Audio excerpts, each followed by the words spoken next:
I knew the HOA was bad news, but I never expected them to straight up destroy my property. It all started when I put up a simple wooden fence around my backyard. Nothing extravagant, just a sturdy, well-made fence to keep my dog inside and give me a little privacy from my nosy neighbors. I even checked the property lines, got the permits, and made sure it was well within my rights to build it. But apparently that didn't sit well with Callie Mercer, the HOA president. Callie had been a thorn in my side since the day I moved in.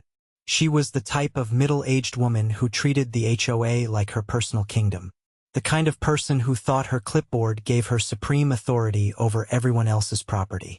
And the moment she saw my fence, she made it her mission to get rid of it.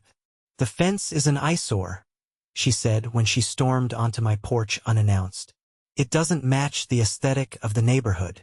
I crossed my arms. "It's within regulations." I checked. She scoffed, flipping through a thick binder she always carried around. "The HOA board has the right to review any changes to property exteriors. And we did not approve this." I pointed to my permit. "I don't need your approval. The city signed off on it." Her lips pressed into a thin line. "We'll see about that." And sure enough, a week later, I came home to find my fence completely ripped apart. Wooden planks scattered across my yard like a tornado had torn through. My stomach dropped. I rushed to check my security cameras, and what I saw made my blood boil. A group of HOA hired workers had come onto my property with crowbars and power tools, tearing down the fence piece by piece. And there, standing with her arms crossed like a queen watching her troops, was Callie. She had no right, no notice, no legal authority, nothing. I called the police immediately, but they told me it was a civil matter. Fine. If the cops wouldn't help, I knew exactly who would. My lawyer. I wasn't going to let the HOA get away with this. Not this time. I wasted no time getting in touch with my lawyer, Daniel Hayes, a man who had spent the better part of his career dismantling overreaching HOAs.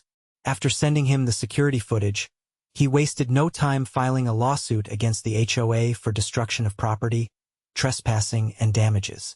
While the legal process began moving, I turned my attention to the neighborhood. I knew Callie hadn't done this alone. She had a small group of HOA board members who followed her lead without question, and I needed to find out just how deep their corruption ran. Over the next few days, I spoke with several neighbors. Some were hesitant to talk, afraid of retaliation, but others were more than willing to share their experiences.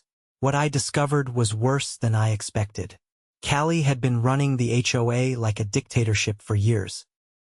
She exploited vague rules to issue arbitrary fines, pressured homeowners into unnecessary renovations that benefited her friends' contracting businesses, and even manipulated HOA elections to keep herself in power.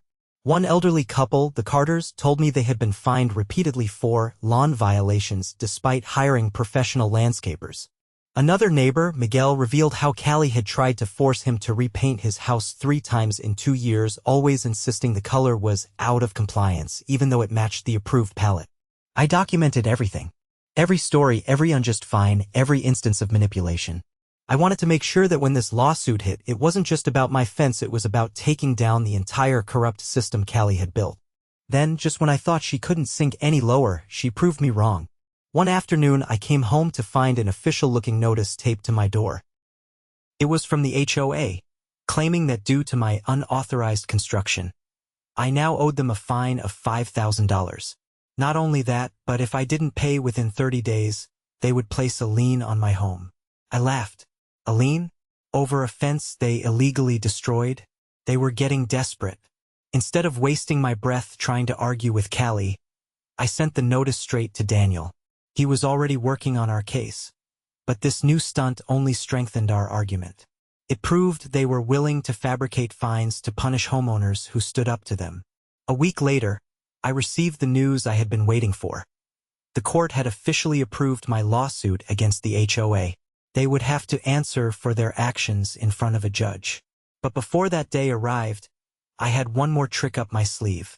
I gathered the neighbors who had shared their stories with me and organized a community meeting. Not an HOA meeting, just a gathering of homeowners who were tired of Callie's reign. The turnout was larger than I expected. People were fed up. At the meeting, I laid out everything I had discovered.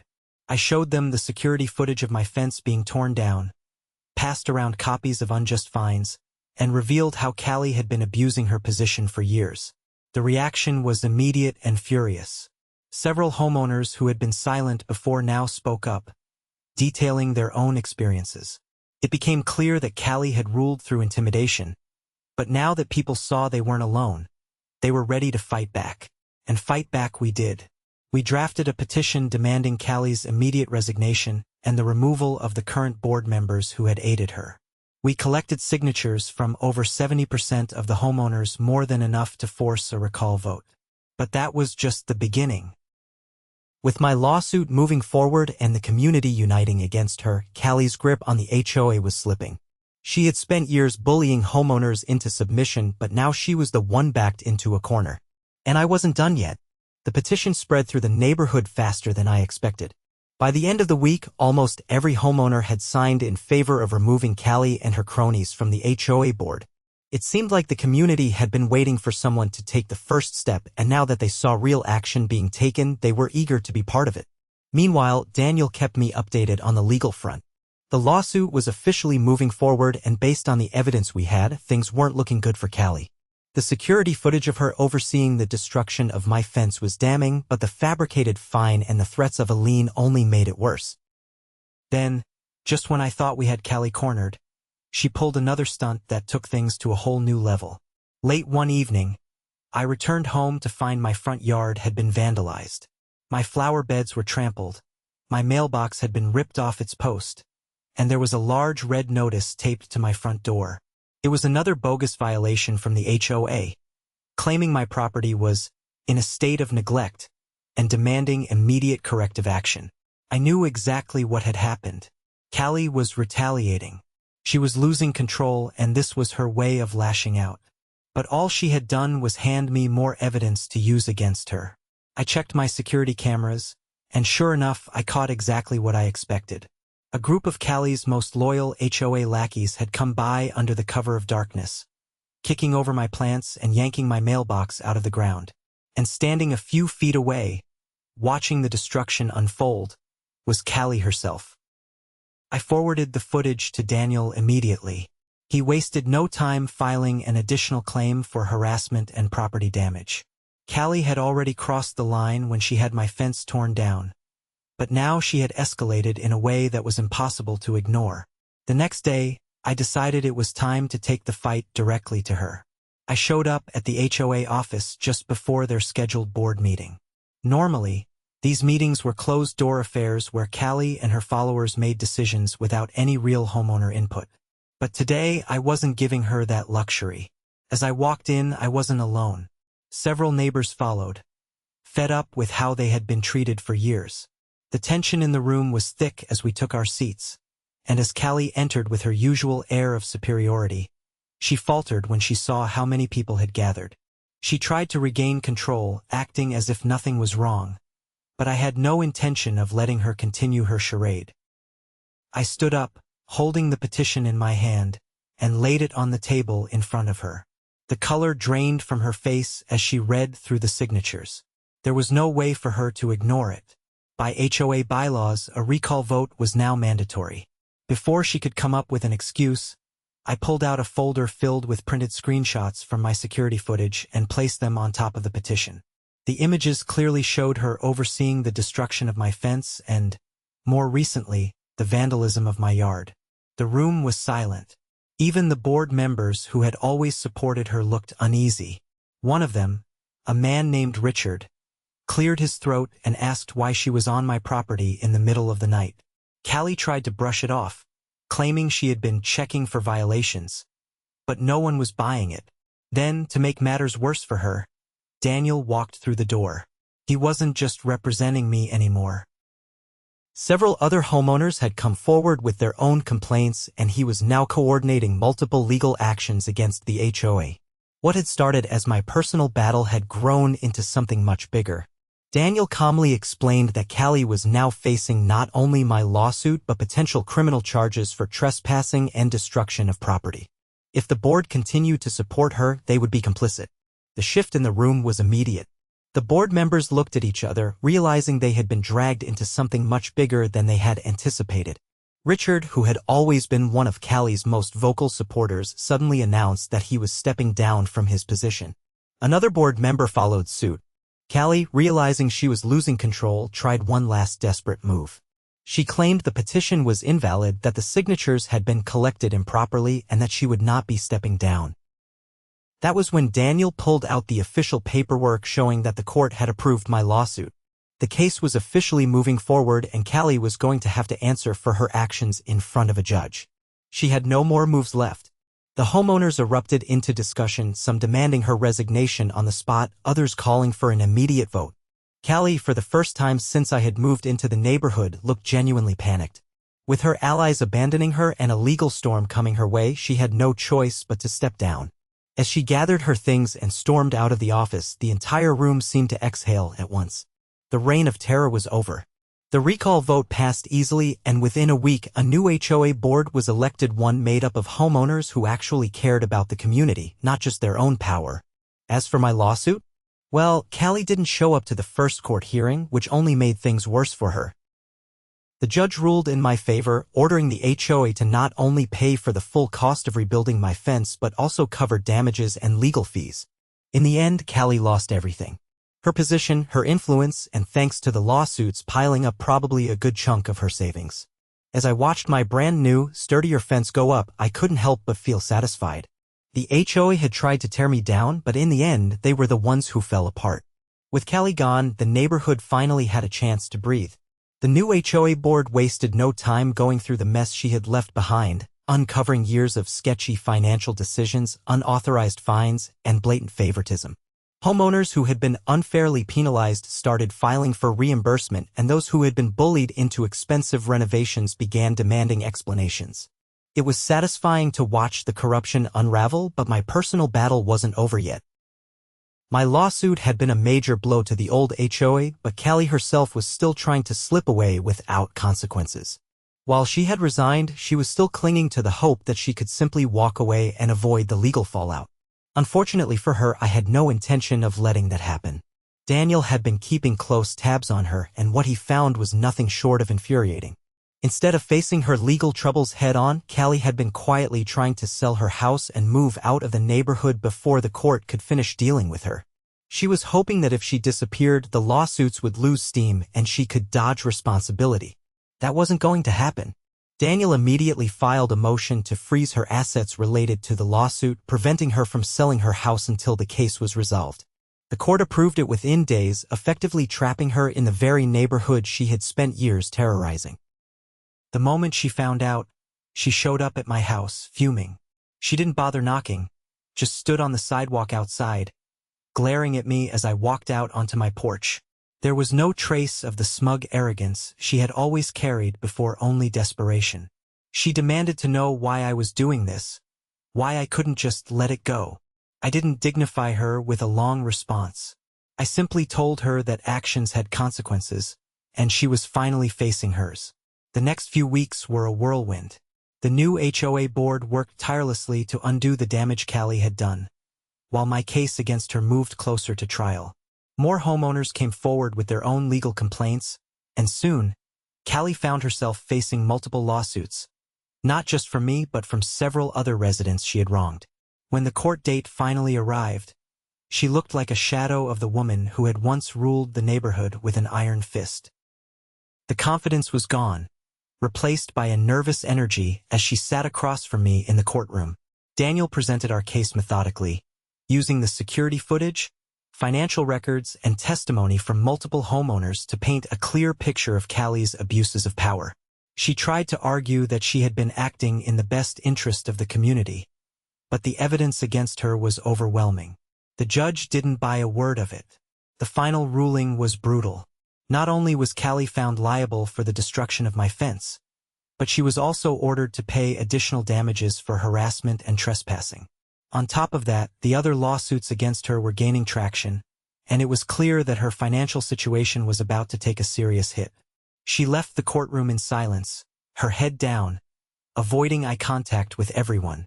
The woman who had once ruled the neighborhood with intimidation and manipulation was now nothing more than a cautionary tale. With the legal battle won, I turned my focus back to rebuilding not just my fence, but the neighborhood itself. The homeowners who had once been afraid to speak out were now actively involved in making sure the HOA served the community, not the other way around. As for Callie, she eventually managed to sell her house, but not before paying off the damages she owed. By the time she packed up and left for good, no one in the neighborhood cared enough to say goodbye. Watching her drive away, I felt no anger, no lingering resentment, only satisfaction. The HOA had tried to tear me down, but in the end, justice had prevailed. And my fence? It stood taller and stronger than ever, a reminder that no matter how much power someone thinks they have, the truth will always bring them down. With Callie gone and the lawsuits settled, the neighborhood slowly shifted into a new era. The control she once wielded had been shattered, and the heavy-handed fines, arbitrary rules, and intimidation tactics faded into history. The new HOA board, made up of homeowners who had suffered under Callie's reign, immediately focused on repairing the damage she had done. One of their first actions was reviewing the HOA's finances, something no homeowner had ever been allowed to see in detail under Callie's rule. What they found was worse than anyone expected. Thousands of dollars had been funneled into vague administrative costs with no receipts or explanations. Contractors who had been hired for mandatory home improvements turned out to be companies owned by Callie's friends. Some fines that residents had paid mysteriously never made it into the HOA's official records. The board brought in an independent auditor, and when the final report came back, it was clear Callie had been siphoning money from the HOA for years. She had used her position to funnel funds into personal projects, overcharge residents for unnecessary repairs, and manipulate contracts to benefit people in her circle. The homeowners who had been forced to pay absurd fines or endure costly home modifications were furious. The board quickly took action, filing a formal complaint with the state's HOA regulatory agency. If Callie thought she was done dealing with legal trouble, she was in for a rude awakening. Meanwhile, life in the neighborhood began to improve. Without Callie micromanaging every aspect of people's homes, homeowners felt free to make their properties their own again. Yards that had once been forced into uniform, soulless perfection now had personality. Flower beds flourished, porches were decorated without fear of a fine appearing in the mail, and driveways no longer had to meet arbitrary aesthetic standards. The new board also rewrote many of the HOA's outdated and vague rules, removing the loopholes that had allowed Callie to abuse her power. They introduced clear, fair guidelines that prioritized common sense over control. Instead of using fines as a weapon, they focused on mediation and homeowner engagement. As for me, I finally got to enjoy my home without the constant stress of dealing with an overreaching HOA. My new fence stood strong, this time with reinforced posts and an even sturdier design. It was more than just a physical structure, it was a symbol of everything we had fought for. But Callie wasn't quite done making a fool of herself. A few months after she had been forced to sell her house, news spread through the neighborhood that she had tried to start a new HOA in her new community. Apparently, she had attempted to join their board and push for stricter regulations, but her reputation had followed her. Someone had dug up the lawsuits and financial scandals from our neighborhood and shared them with her new neighbors. The result? She had been completely shut out. No one wanted her anywhere near their HOA, and her attempts to gain influence went nowhere. Hearing about her failure was the cherry on top of everything. She had spent years ruling through fear and manipulation, believing she was untouchable. Now, she was just another disgraced former HOA president with nowhere left to run. The neighborhood continued to thrive without her. The community became closer, with homeowners actually working together rather than living under constant scrutiny. The board meetings, once tense battlegrounds, turned into productive discussions where people actually had a say in their own neighborhood. Looking back, I realized that what had started as a battle over a simple fence had turned into something much bigger. It had been about standing up to corruption, exposing abuse of power, and proving that no one, not even an HOA president, was above the law. And in the end, justice had won. With the neighborhood finally free from Callie's grip, life settled into a new rhythm. The HOA board, now run by people who actually cared about homeowners rather than controlling them, continued making improvements. They reviewed and refunded unjust fines, repaired common areas that had been neglected under Callie's rule, and even organized a neighborhood gathering to rebuild the sense of community that had been lost. For the first time since I had moved in, I could actually enjoy my home without worrying about ridiculous citations or surprise fines. The air felt lighter, as if the entire neighborhood had exhaled a breath it had been holding for years. But while things were looking up for us, Callie was facing a very different reality. Despite her efforts to escape the fallout of her actions, the legal consequences continued stacking against her. The financial audit had exposed her misconduct in full detail, and with multiple lawsuits from homeowners still pending, she found herself drowning in legal fees. She had thought she could quietly move away and start fresh, but word had spread to her new community. No one wanted anything to do with her. Then, just when I thought I had heard the last of her, I received a call from Daniel. He had just come out of a meeting regarding one of the remaining lawsuits against Callie when he learned something interesting. After struggling to keep up with her mounting legal troubles, Callie had made a desperate move. She had attempted to file for bankruptcy. The problem? The courts weren't buying it. Due to the nature of her financial misconduct, including the money she had mismanaged as HOA president, the bankruptcy judge had ruled certain debts as non-dischargeable. That meant she was still on the hook for the fines, legal fees, and damages she owed. She had spent years abusing her authority, believing she was untouchable, and now she was paying the price. By the time the final ruling came down, she had lost nearly everything. Her savings had been drained by legal fees, and her attempt to escape accountability had backfired spectacularly. With no other options left, she was forced to sell off what little she had left to cover her debts. The woman who had once lorded over the neighborhood, issuing fines and threats from her position of power, was now scrambling just to stay afloat. Meanwhile, the neighborhood flourished. Without an oppressive HOA board breathing down their necks, homeowners felt free to make their properties their own. People painted their homes the colors they wanted, built gardens that reflected their personalities, and enjoyed their spaces in a way they never could under Callie's rule. The new board also took steps to ensure that something like this could never happen again. They implemented transparency measures, requiring financial reports to be available to all homeowners. They established term limits to prevent any one person from holding power for too long. Most importantly, they shifted the focus of the HOA away from control and punishment and toward actual community improvement. A few months later, as I was sitting on my newly rebuilt deck, enjoying the quiet evening, I received one final update about Callie. She had officially left the state. She had tried to move to another HOA-controlled neighborhood, but her reputation had followed her. No one wanted her on any board, and with her legal troubles still looming over her, she had finally run out of places to hide. Hearing that she was gone for good felt like the final piece falling into place. The neighborhood had won. We had stood up to someone who thought they could manipulate, threaten, and control us, and we had taken back our community. As I looked out over my backyard, my fence standing tall and strong, I felt a deep sense of satisfaction. It wasn't just about winning the lawsuit or exposing Callie's corruption.